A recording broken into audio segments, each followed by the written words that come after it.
Hari ini Intan mau membahas salah satu kaisar Tiongkok yang paling berpengaruh dalam memperkenalkan Tiongkok ke seluruh dunia. Selain memperkenalkan Tiongkok ke seluruh dunia, beliaulah yang memindahkan ibu kota dari Nanjing ke Beijing. Daja ni hao, namaku Intan, selamat datang di channel aku, Dynasty. Biasanya nih ritualnya Intan bangun tidur dengan kondisi setengah nyawa gitu, itu Intan lihat HP terus molet-molet lagi di ranjang, kira-kira ya sampai 3 menit, 5 menitan, soalnya kan masih ngantuk itu ya. Habis gitu baru Intan berdiri dan melakukan aktivitas. Tapi khusus 24 Desember kemarin, habis nonton, habis lihat HP, Intan itu nggak bisa mulet-mulet ke ranjang. Intan malah teriak histeris. Kenapa? Karena Intan membaca email yang masuk. Ada satu orang namanya Gatot Hartanto. Dia ngirim Intan PayPal 2 kali. Yang pertama USD 25 dan yang kedua ya ini yang bikin Intan shock, histeris ini, sebesar USD 150. Wih, itu mimpi dikasih tips segitu aja itu Intan nggak pernah loh, sampai Intan itu gemeteran, ngucek mata bolak-balik, ini beneran ta ngasih segini. Nggak ada keterangan apa-apa tentang Gatot Hartanto ini. Intan mau message dia juga nggak bisa. Mungkin kalau Pak Gatot masih di Indonesia, Intan mau ngasih kenang-kenangan gitu. Terima kasih banyak buat PayPal-nya, ini berguna banget buat Intan, makanya sekarang Intan bisa syuting ke tempat yang agak bayar. Juga Intan mau membacakan pesan dari Saweria yang masuk, kali ini dari Ari Baktiar, semangat dan maju terus. Terima kasih buat teman-teman yang mau mendukung channel ini supaya channel ini bisa lebih baik lagi, bisa lebih maju lagi. Teman-teman bisa mendukung via Saweria atau PayPal, yang linknya Intan taruh di deskripsi. Dukungan sekecil apapun itu berarti banget buat channel ini, dan di Saweria atau PayPal teman-teman itu bisa menulis requestnya berupa support, video request, ataupun pertanyaan yang nantinya Intan bacakan di video berikutnya. Okay, let's start! Karena Intan sudah lama banget nggak ngebahas kaisar, hari ini Intan back on track. Intan membahas zaman dinasti-dinastian lagi. Kali ini yang Intan bahas adalah kaisar dari dinasti Ming yang terkenal dengan prestasi-prestasinya. Ya seperti kita tahu ya, nggak semua kaisar itu terkenal loh, nggak semua kaisar itu berprestasi. Kaisar yang Intan bahas hari ini adalah Kaisar Yongle. Prestasinya apa aja? Yang pertama, dia memperkenalkan China ke seluruh dunia lewat Kasimnya, yaitu Kasim Chengde. Yang kedua, membuat ensiklopedia Yongle yang merupakan ensiklopedia pertama terbesar di dunia yang dikenal selama 6 abad. Yang ketiga, memindahkan ibu kota dari Nanjing ke Beijing. Dan yang keempat, membangun Forbidden City.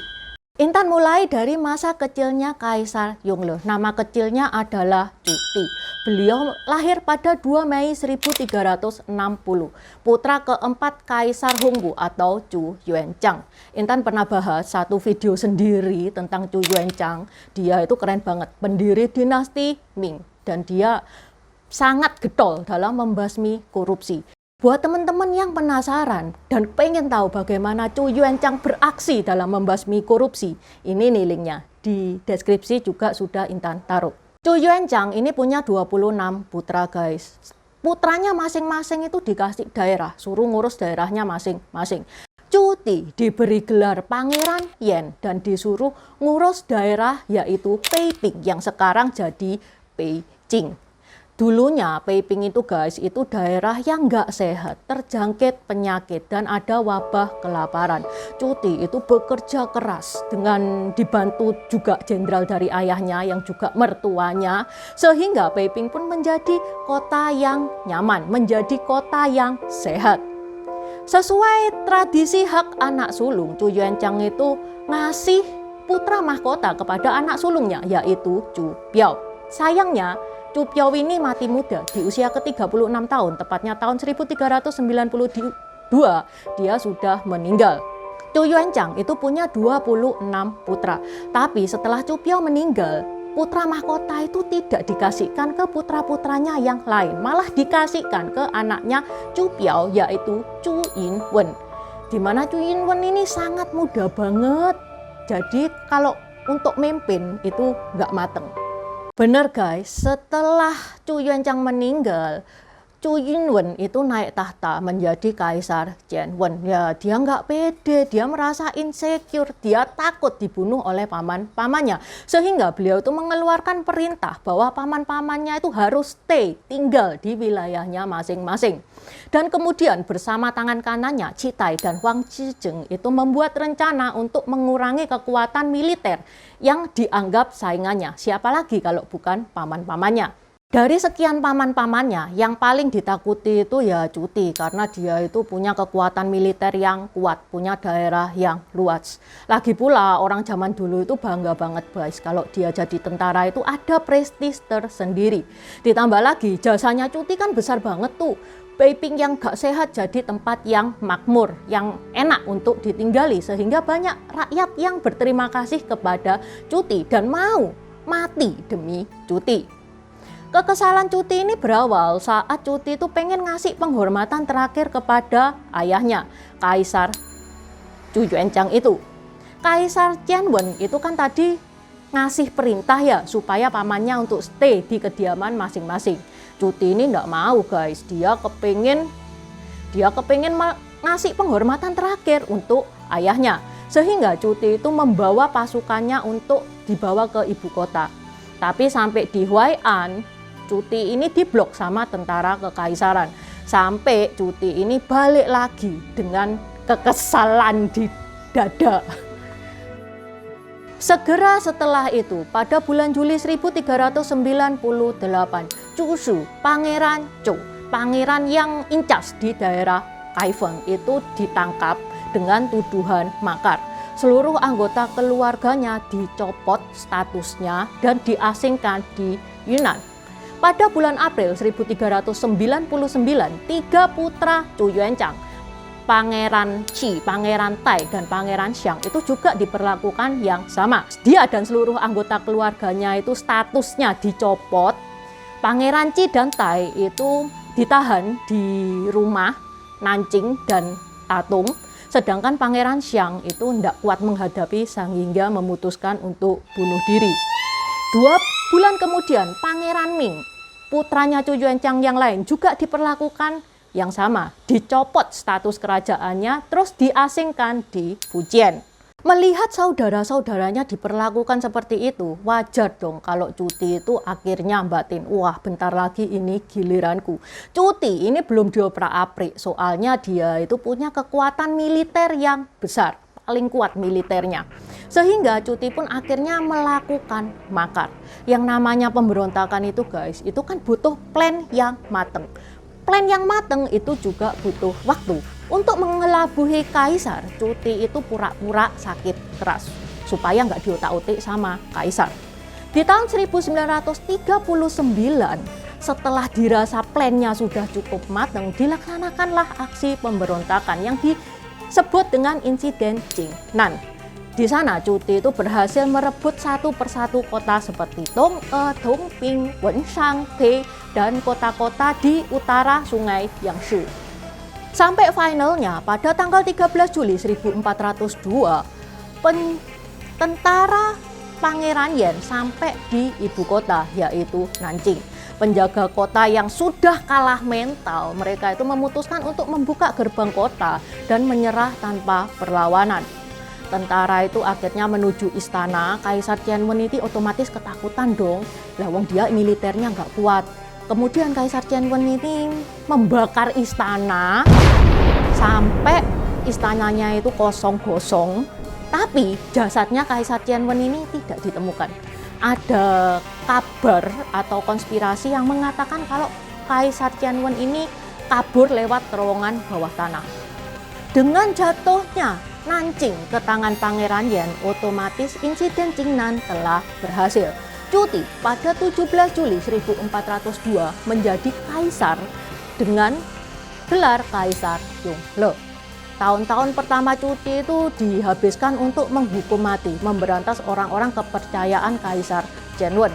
Yang diberantas itu guys, 9 keturunan, tidak peduli wanita, tidak peduli anak-anak, itu diberantas semua. Total yang mati itu 872 orang. Setelah beres semua, akhirnya cuti itu baru membenahi pemerintahan. Dia merekrut pegawai-pegawai yang bekerja di bawahnya pakai tes masuk, bukan nepotisme. Karena dia betul-betul mencari pegawai yang bibit unggul. Seperti ayahnya, Chu Yuanchang, dia itu kepengen memperbaiki negaranya dengan memberantas korupsi. Wah, kalau pemimpin anti korupsi itu, negara itu banyak majunya guys. Korupsi itu dilakukan segelintir orang, tapi ngefek banget untuk kemunduran negara. Kaisar Yongle juga memaksimalkan perindustrian tekstil dan agraria supaya meningkatkan perekonomian negara. Selain itu, kanal besar Qinghang itu juga direnovasi sehingga dapat menjadi jalur transportasi perdagangan internasional. Kanal Qinghang ini guys, itu kanal terbesar di dunia, sampai dilestarikan UNESCO Heritage Site. Kaisar Yongle benar-benar kaisar yang fokus membangun negara. Dia bukan tipe orang yang suka party-party, foya-foya. Salah satu prestasi Kaisar Yongle adalah menjalin persahabatan dengan mengirimkan kasimnya, yaitu Cheng He atau Cheng Hu.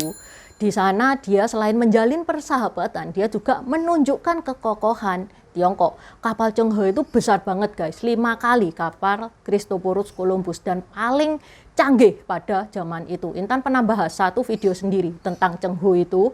Buat teman-teman yang mau ngepoin, ini nih linknya. Di deskripsi juga sudah Intan taruh. Kalau teman-teman lihat petanya Nanjing, ini dekat sama laut sehingga rentan banget dengan serangan-serangan artileri dari musuh. Kalau misalkan musuh tiba-tiba di laut bawa bom gitu, gampang banget untuk diserang.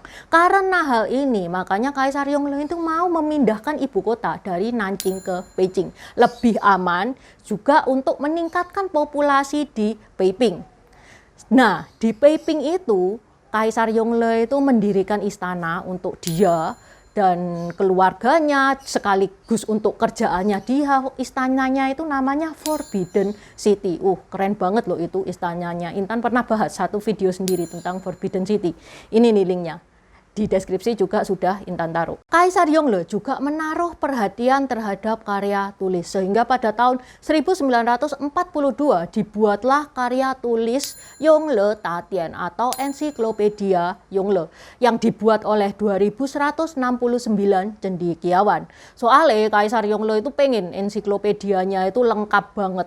Ensiklopedia ini memang lengkap guys, terdiri dari 22.937 gulungan naskah dengan 11.095 jilid dan pakai 370 juta Hanzi atau karakter China, itu setara dengan 4 miliar kata dalam bahasa Inggris. Kok banyak banget isinya apa? Lengkap guys, sejarah ada, filsafat ada, seni ada, ilmu pengetahuan juga ada. Dan Kaisar Yongle pribadi itu penulis kata pengantar Ensiklopedia Yongle.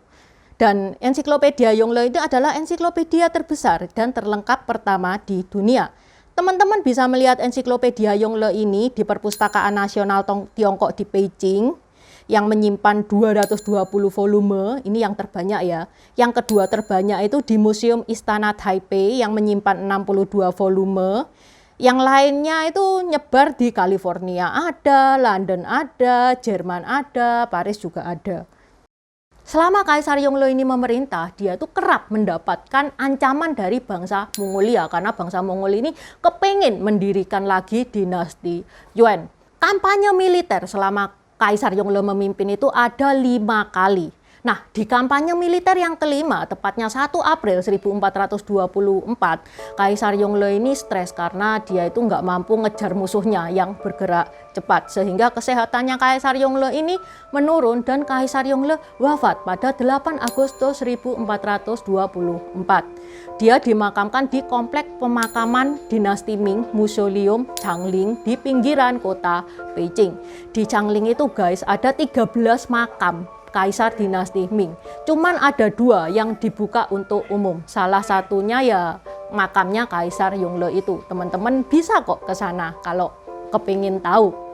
Oke, sampai di sini dulu bahasan Intan hari ini. Semoga bermanfaat dan terima kasih sudah menonton. Buat subscriber baru, selamat datang. Terima kasih sudah menonton videonya Intan sampai habis. Intan sarankan buat teman-teman yang baru bergabung untuk nonton videonya Intan tentang pergantian dari dinasti ke dinasti. Ini nih videonya.